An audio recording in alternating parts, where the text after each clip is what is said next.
In Throwing Stones, Bob Weir and John Perry Barlow ask a haunting question. How will we leave the earth? A spinning blue ball or a stone without life?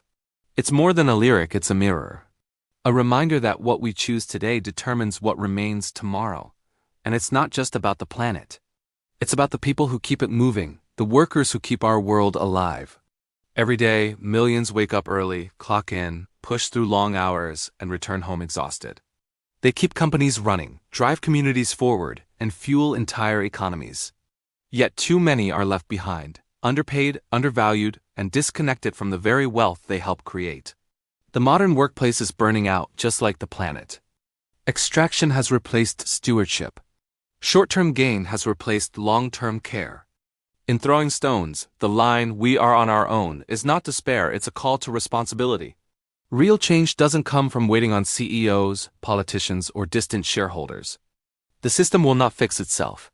If we stay on this path, workers will be squeezed further, automation will widen inequality, and communities will fracture. But we are not powerless. The song suggests another path. Do it ourselves. That's the promise of Worker to Owner. Worker to Owner is built on a simple truth. Workers don't just create value. They deserve the power to own it.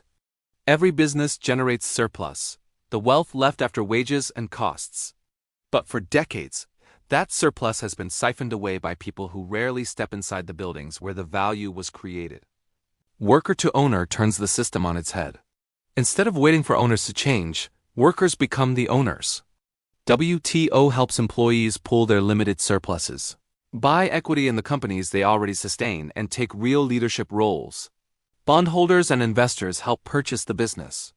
Worker to Owner trains workers to run it. Employees shift from clocking in to buying in, gaining equity, control, and a voice in how the surplus is used. And when workers control surplus, priorities transform. Profit isn't extracted, it's reinvested. Wages rise, equipment improves, innovation becomes sustainable. Jobs become more secure. Wealth stays in the communities that earned it.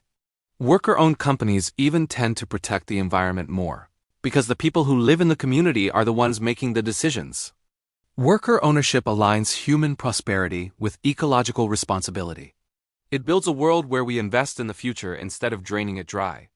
A world where we leave behind a shining ball we can call our home, not an empty stone. The workplace, like the planet, is at a crossroads. We can keep throwing stones, blaming, waiting, pretending we have no power. Or we can take ownership of our work, our communities, and our collective future. The future is still ours to shape. From throwing stones to taking ownership. Join the movement and help rebuild a world where dignity, fairness, and shared prosperity are the foundation.